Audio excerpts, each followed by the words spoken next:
지수야! 지수야! 어서 백날 떠들어봐야 답 없어. 내가 무시하는데 나랑 쇼부를 쳐야지. 그래, 내가 뭘 어떻게 하면 돼? 근데 그 경찰서는 뭐 들어갔냐?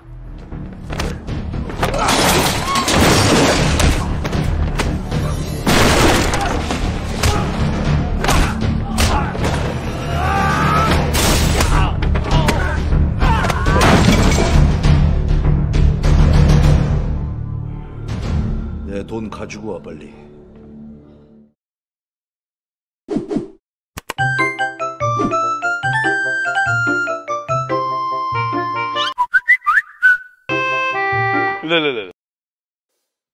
Fakta random hari ini, susu itu harus dingin, susu itu harus pakai es, karena susu kalau nggak pakai es jadi UU.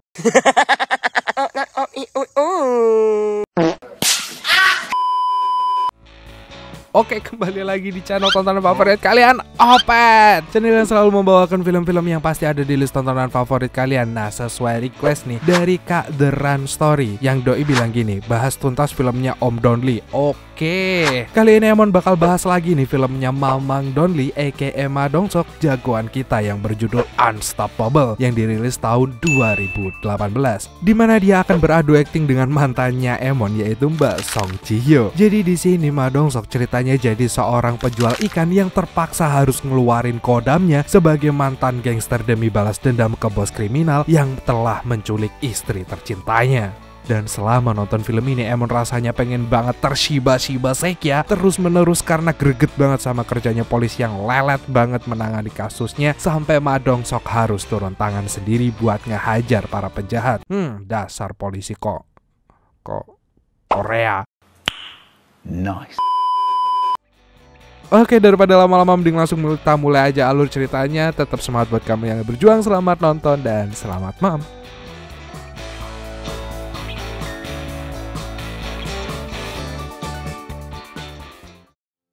Film dibuka dengan seorang bapak-bapak berbadan kekar, dan siapa lagi kalau bukan Mamang Donly, yang di sini kita akan panggil Kang Dong-chul, lagi kerja di pasar ikan Muara Angke. Sehari-harinya Dong-chul ini bekerja sebagai tukang jualan ikan yang nganter pesanan ikannya ke para pedagang bareng sohibnya yang bernama Chun-sik. Meski upahnya masih belum dibayar dari zaman bahela sama si bos dari serikat dagang, tapi Dong-chul tetap legowo dan terus banting tulang untuk mencari uang demi menghidupi keluarganya. Selesai kerja, Dong-chul mengajak Chun-sik untuk ketemu sama kenalannya yang bernama Pak Park, yang merupakan seorang pengusaha. Dan Pak Park ini mau nawarin Dong-chul untuk investasi di bisnis jualan kepiting raja. Dong-chul pun diiming-iming bakalan dapat untung banyak dalam waktu singkat karena yakin kalau bisnis ini bakalan sukses besar. Awalnya Dong-chul sempat ragu karena mengingat dia sering kali ditipu selama hidupnya. Tapi setelah Dong-chul ngeliat kepiting kelas kakapnya yang ukurannya segede gaban, akhirnya dia pun mutusin untuk berinvestasi di bisnis ini. Dong-chul lalu menyerahkan semua uang tabungannya untuk membayar tapera. Bukan, maksudnya untuk berinvestasi 5.000 ekor kepiting raja sebagai awal mulai bisnisnya tersebut. Di tempat lain, istrinya Dong-chul yang bernama Jisoo juga bekerja keras seharian penuh di panti jompo dan warmindonya Bu Siti. Seperti biasa, Dong-chul menjemput istrinya sehabis bekerja. Dalam perjalanan pulang, Dong-chul curi-curi kesempatan bercerita soal bisnis kepiting rajanya. Tapi pas dengar soal itu, Jisoo langsung gak suka karena dia gak mau kalau suaminya itu kena tipu lagi. Belum lagi mereka juga harus mengumpulkan uang untuk membayar hutang-hutang mereka. Karena Dong-chul ini suami-suami takut istri, dia pun merahasiakan soal investasinya itu untuk sementara. Pas mobil berhenti di lampu merah, tiba-tiba mobil mereka nggak sengaja ditabrak dari belakang. Si sopir pun langsung kasih uang segepok ke Dong-chul sebagai biaya ganti rugi supaya urusannya cepat kelar. Tapi Dong-chul menolaknya karena dia nggak mau minta uang kompensasi dan cuma ingin membuat laporan kerusakan mobil aja. Meski begitu, si sopir tetap ngotot dan malah berbuat seenaknya sama si Dong-chul. Gak terima suaminya diremehkan begitu, Jisoo langsung turun tangan dan memarahi si sopir. Di sisi lain, si pemilik mobil tiba-tiba turun dan menghampiri sopirnya untuk digebukin.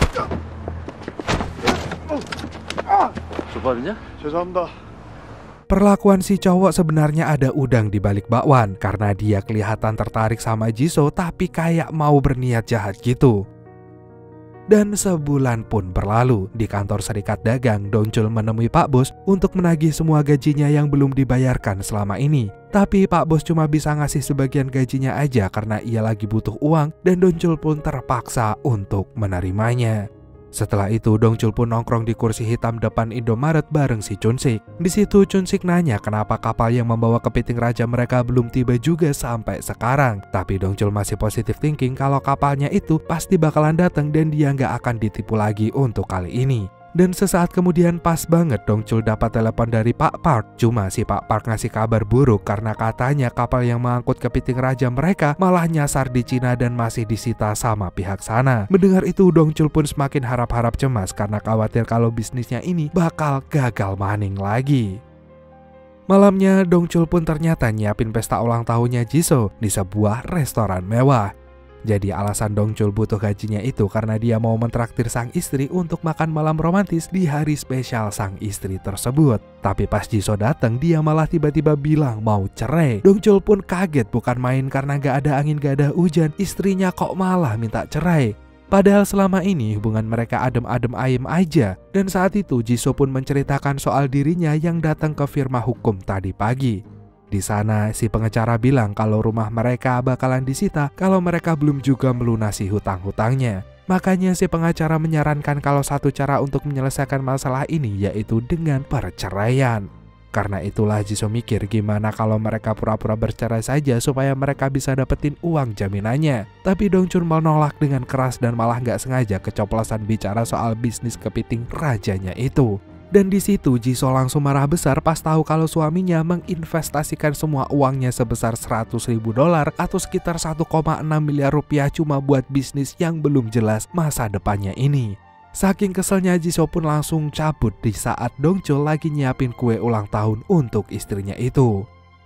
Dan sesampainya di rumah Jisoo langsung ngasuh untuk melepas stresnya gara-gara kelakuan suaminya yang bikin naik darah itu. Tapi gak lama setelah itu muncul orang-orang gak dikenal yang langsung menerobos masuk ke dalam rumahnya.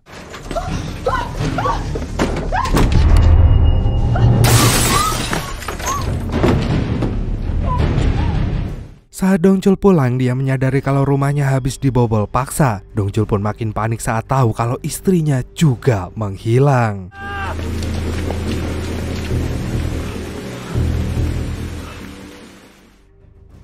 Esok paginya Dongchul pergi ke kantor polisi untuk melaporkan kasus hilangnya Jisoo. Sayangnya polisi nggak bisa mengidentifikasi para pelaku yang menculik Jisoo karena saat itu sedang hujan sehingga rekaman CCTV pun menjadi kurang jelas. Pas keluar dari kantor polisi, Dongchul ternyata dapat telepon dari si penculiknya Jisoo. 지수야!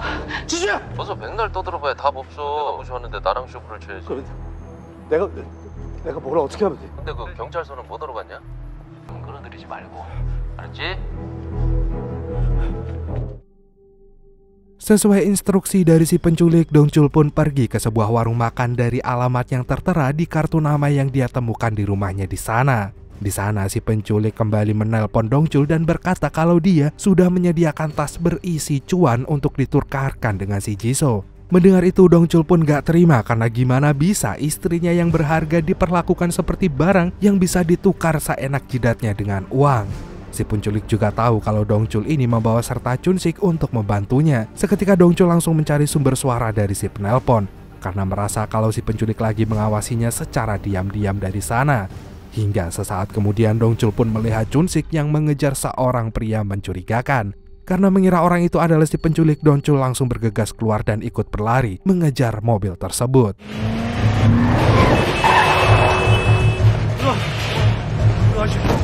Namun sayangnya orang itu bukanlah si penculik. Dongchul pun harus menelan kekecewaan karena dia belum menemukan petunjuk apapun soal hilangnya sang istri. Malamnya Dongchul dan Chun-sik pergi ke kantor polisi untuk menyerahkan uang tersebut dengan harapan kalau polisi bisa segera menemukan Jisoo walaupun dengan petunjuk seadanya ini. Tapi lagi-lagi dia dikecewakan sama polisi yang gak gercep dalam menangani kasus tersebut. Bahkan Dongchul juga melihat masih banyak kasus orang hilang yang sampai sekarang belum diselesaikan. Wah, sepertinya ini polisinya nunggu viral di Twitter dulu baru ditanganin. Cuah. Karena merasa percuma lapor polisi, Dongchul pun memutuskan untuk mencari Jisoo dengan caranya sendiri. Dia pun berniat mau minta bantuan sama detektif swasta kenalannya Chun-sik. Tapi Chun-sik bilang kalau detektif itu nggak mau kerja kalau nggak dibayar. Makanya Dongchul kembali berkunjung ke serikat dagang untuk meminta sisa gajinya kepada bosnya. Tapi sekali lagi bosnya masih nyari alasan biar dia nggak usah bayar gajinya Dongchul dan malah mengusir Dongchul dari sana. Karena situasinya terdesak, kesabaran Dongchul pun juga udah mulai habis hingga akhirnya dia terpaksa ngeluarin kodamnya yang selama ini ia sembunyikan, yaitu sebagai mantan gangster paling ditakuti sejagat raya.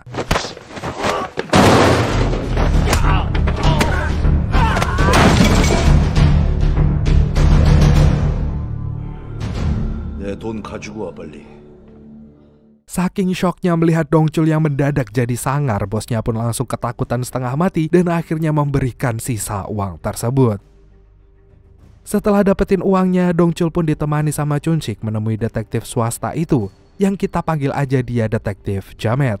Pas denger rincian soal kasusnya, detektif Jamet komentar kalau kasus ini bukan sekedar kasus penculikan biasa, melainkan kasus perdagangan manusia ilegal.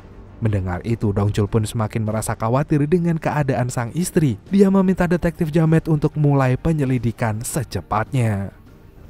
Keesokan harinya dengan keahlian menyamarnya yang setingkat dewa, dia berhasil masuk ke kantor polisi dan menemukan informasi mengenai pemilik nomor plat mobil yang digunakan oleh si penculik. Tanpa basa-basi, Dongchul dan kawan-kawan langsung tancap gas menuju ke rumah si pemilik plat mobil itu. Sayangnya mereka nggak menemukan petunjuk apapun karena bapak itu nggak ingat siapa saja orang yang membeli plat mobilnya karena terlalu sering menjual plat mobilnya untuk membayar hutang-hutang judinya. Gak mau pergi dengan tangan kosong, si Dongchul nanya di mana dia menjual plat mobilnya itu.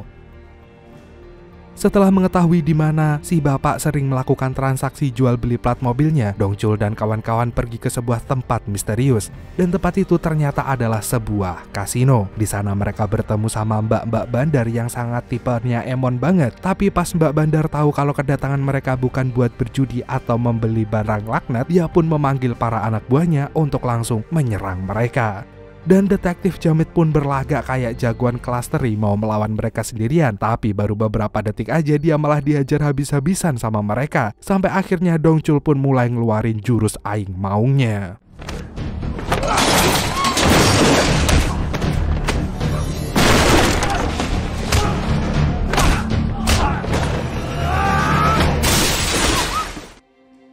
Karena gak punya pilihan, Mbak Bandar pun mau gak mau memberikan informasi soal kliennya itu. Dia lalu ngasih sebuah kartu nama yang diduga milik si pembeli plat nomor mobil tersebut.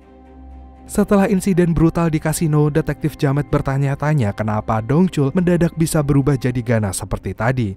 Chunshik pun langsung menjelaskan bahwa Dongchul ini sebenarnya adalah mantan gangster legendaris dan mempunyai julukan si banteng liar karena pukulannya yang gak main-main. Tapi semenjak mengenal Jisoo yang baik hati, Dongchul pun mulai tobat dan ninggalin dunia hitamnya. Malam itu juga Dongchul dan kawan-kawan pun langsung tancap gas menuju ke alamat yang tertera di kartu itu. Tapi ternyata pemilik tempat itu sudah diganti, bahkan kartu itu juga udah kadaluarsa sejak 2 tahun yang lalu. Saat mau pergi, Dongchul gak sengaja melihat seseorang yang pernah dilihatnya lagi nganter cewek cabe-cabean. Karena merasa curiga sama cowok itu, Dongchul pun langsung memeriksa mobilnya dan menemukan kartu nama yang sama dengan kartu milik si penculik. Seketika itu Dongchul pun menyadari kalau cowok itu ada hubungannya sama penculikan Jisoo. Makanya pas si cowok balik ke mobilnya, Dongchul langsung menyergapnya.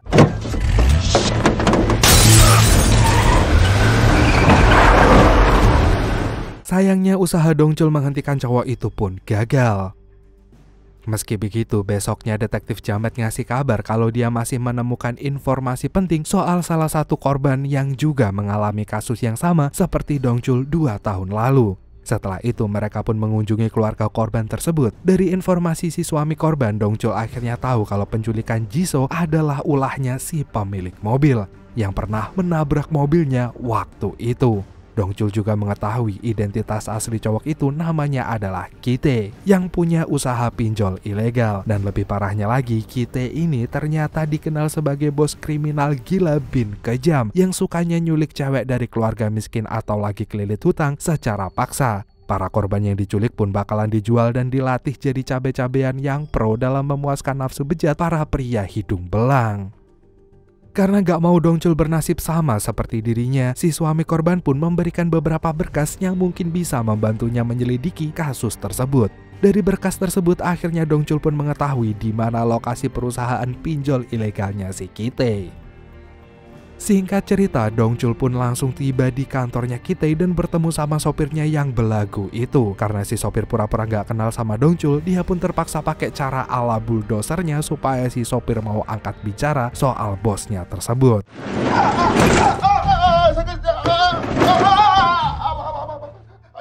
Tapi salah satu anak buahnya malah muncul. Saat itu juga Dongchul langsung menghajarnya dengan sekali serangan.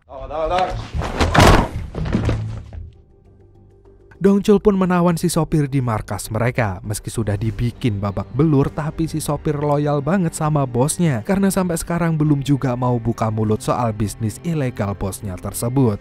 Gak lama kemudian Dongchul pun dapat telepon dari Ki-tae. Ternyata Ki-tae sudah tahu kalau Dongchul lah yang menyekap anak buahnya. Untuk mengancam balik Dongchul, Ki-tae memperlihatkan Jisoo yang lagi ditawan olehnya. Si Ki-tae biang onar itu lalu ngasih sebuah kesepakatan sama Dongchul dengan bilang kalau dia gak mau nyawa istrinya terancam, Dongchul harus menghabisi nyawa anak buahnya itu lebih dulu. Karena gak tahan melihat Jisoo yang disiksa, mau gak mau si Dongchul terpaksa menyanggupi permintaan gilanya si Ki-tae.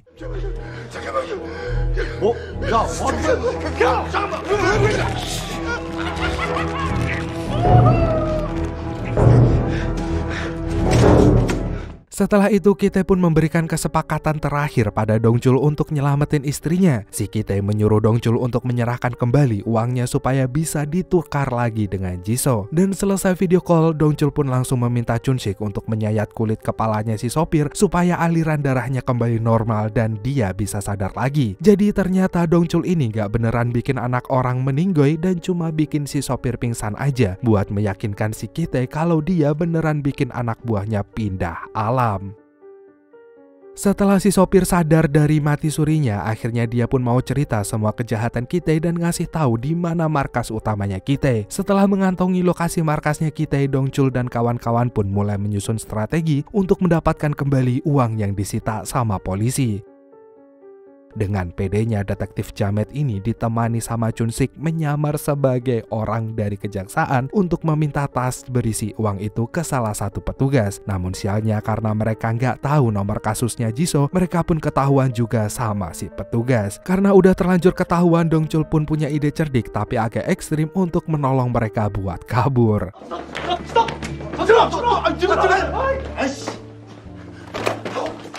여보세요? 여기 경리인데 문제 생겼어요? 빨리 와주세요.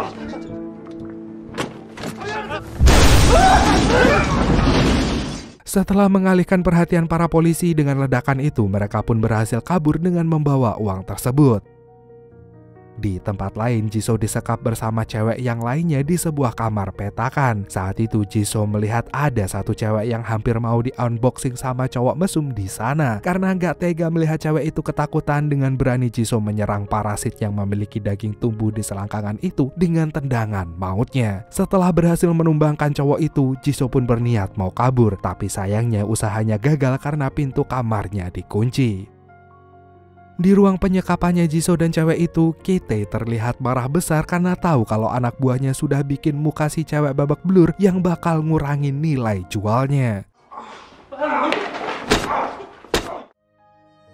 Sesaat kemudian Ki-tae mendapat telepon dari Dongchul yang ngajak ketemuan untuk transaksi penukaran uang tersebut. Meski Ki-tae menganggap si Dongchul ini lebih gila darinya karena bisa-bisanya dapetin uang itu lagi dari polisi, Ki-tae mengakui kehebatan Dongchul dan setuju untuk ketemu. Setelah Ki-tae dan antek-anteknya pergi, Jisoo berusaha membangunkan si cewek yang pingsan tersebut. Cewek ini diketahui bernama Soyeon. Karena gak mau terus-terusan pasrah gitu aja, Jisoo pun mencoba mencari ide gimana caranya biar mereka bisa kabur dari tempat ini. Dan pas Jisoo melihat sekeliling ruangan, dia nemuin sebuah jendela besar yang mungkin aja muat kalau dilewati sama tubuh kecilnya mereka. Dengan bantuan Soyeon, Jisoo pun mencoba membuka jendela itu. Tapi pas Jisoo berhasil membuka jendelanya, mereka ketahuan sama anak buahnya Ki-tae.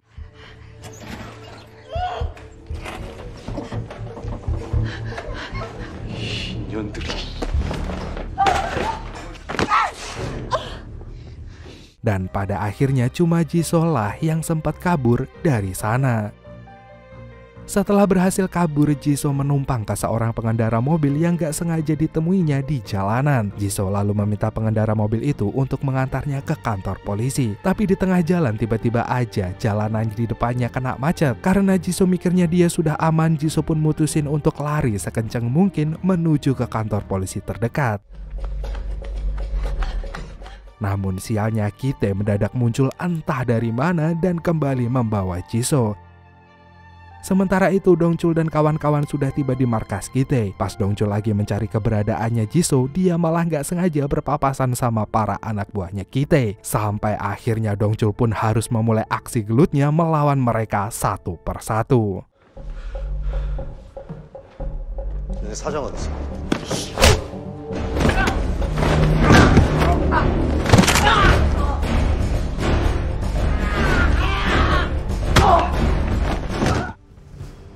Di ruangan Kite, anak buahnya Kite lagi ngumpulin berkas-berkas penting yang berisi pekerjaan kotor mereka untuk dibawa kabur. Saat itu dia melihat dinding ruangan yang tiba-tiba getar kayak lagi dihantam Thanos. Sambil nahan takut, si anak buah bersiaga di depan pintu dan niatnya mau menyerang Dongchul. Namun naasnya si anak buah malah dibikin pingsan duluan sama bogem mentahnya Dongchul. Melihat si anak buah yang udah terkapar, rekannya pun mencoba untuk melawan Dongchul. Dan itu adalah hal yang sia-sia.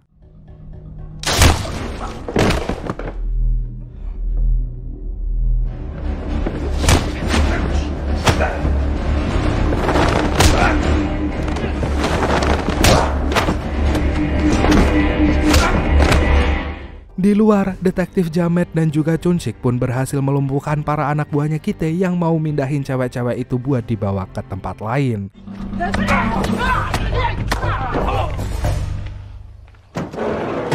Dan berkat aksi heroik mereka ini, para korban pun akhirnya bisa diselamatkan. Di sisi lain, Dongchul masih sibuk ngurus para cecunguknya Kite yang bejibun. Satu persatu dari mereka pun tumbang karena terkena jurus maut dari Dongchul. Hingga tersisalah salah satu orang berbadan besar yang terus-terusan menyerang Dongchul. Meski awalnya Dongchul kewalahan, tapi dia nggak bakalan dijuluki si Banteng kalau menyerah begitu aja. Kayak Banteng yang ngelihat bendera merah, Dongchul pun langsung mulai melakukan serangan balik secara brutal.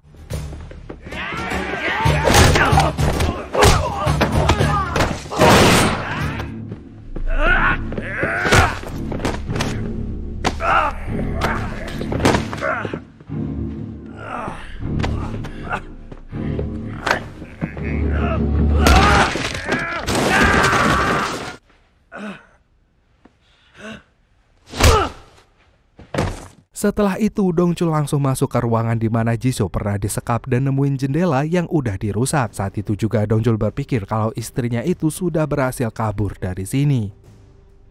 Pas para polisi mulai berdatangan ke TKP, Dongchul pun pergi mencari Jisoo. Di tengah jalan pas banget dia nggak sengaja berpapasan sama mobilnya Kite yang sedang membawa Jisoo dan akhirnya mereka pun saling kejar-kejaran.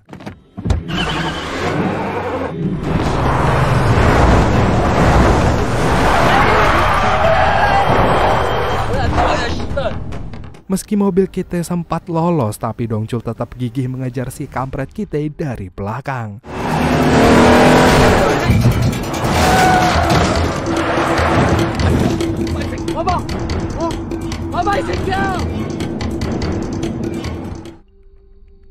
Pas Dongchul melihat Jisoo yang gak berdaya, Dongchul pun terpaksa memakai cara ekstrim untuk menghentikan mobilnya Kite.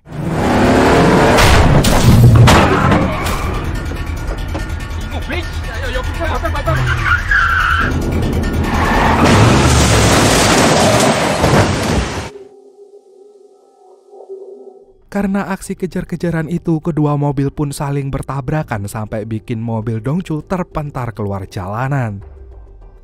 Dengan penuh emosi, Kite menghampiri Dongchul sambil membawa kapak dan sok pede banget ngajakin Dongchul buat gelut dengannya. Dan sesuai ekspektasi kita semua, si Kite malah dibabat habis sama si Dongchul.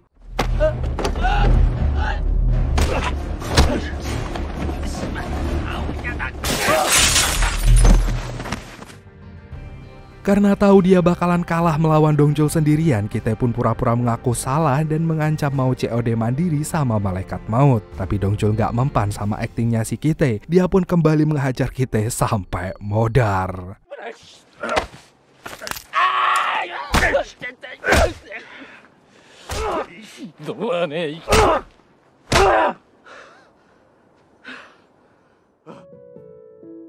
Selesai membereskan si kampret ini, Dongchul pun bergegas menghampiri istrinya yang masih nggak sadarkan diri di mobilnya Kite. Dongchul pun begitu bahagia bisa melihat kembali sang istri tercinta yang selama ini susah payah dicarinya itu. Begitu pula dengan Jisoo yang akhirnya bisa melepaskan semua rasa takutnya itu di pelukan sang suami. Dan setelah insiden itu, berita penangkapan Kite soal kasus perdagangan manusia ilegal pun terungkap ke publik dan disiarkan secara langsung melalui media massa di mana-mana. Setelah itu, kapal yang mengangkut 8 ton kepiting raja milik Dongchul pun akhirnya dilepaskan dari perairan Cina. Dan beberapa bulan kemudian, bisnis kepiting raja yang dikelola sama Dongchul pun berhasil sukses besar. Saking suksesnya, dia bahkan melebarkan bisnisnya dengan membuka sebuah restoran kepiting bintang 5. Gak seperti dulu yang dia harus ngirit uang sana-sini, kini Dongchul dan Jisoo bisa menikmati makan kepiting mewah sepuas-puasnya dengan penuh kebahagiaan. Dan film pun tamat dengan penuh sukacita. Aduh. Akhirnya Bang Dongchul berhasil melepaskan gelarnya dari bos gangster menjadi bos kepiting raja ya guys ya. Jadi dulunya bos gangster brutal, sekarang bos kepiting bos seafood kaya raya. Anjay, apaan sih? Oke, dari film ini untuk kita bisa ambil sebuah pelajaran, yaitu jangan macam-macam sama bini orang kalau nggak mau kena senggol bacok. Ya kalau itu sih iya ya. Yang maksudnya gini, kalau mau usaha itu yang legal-legal aja lah, jangan yang aneh-aneh kalau nggak bisa menanggulangi dan nggak mau menanggung resikonya. Ya resikonya bakal seperti itu. Apa yang kita tanam ya itu juga yang bakal kita tuai. Jadi mungkin sekian dulu dari Emon. See you next time dan dadah. Kencengin lagunya yuk.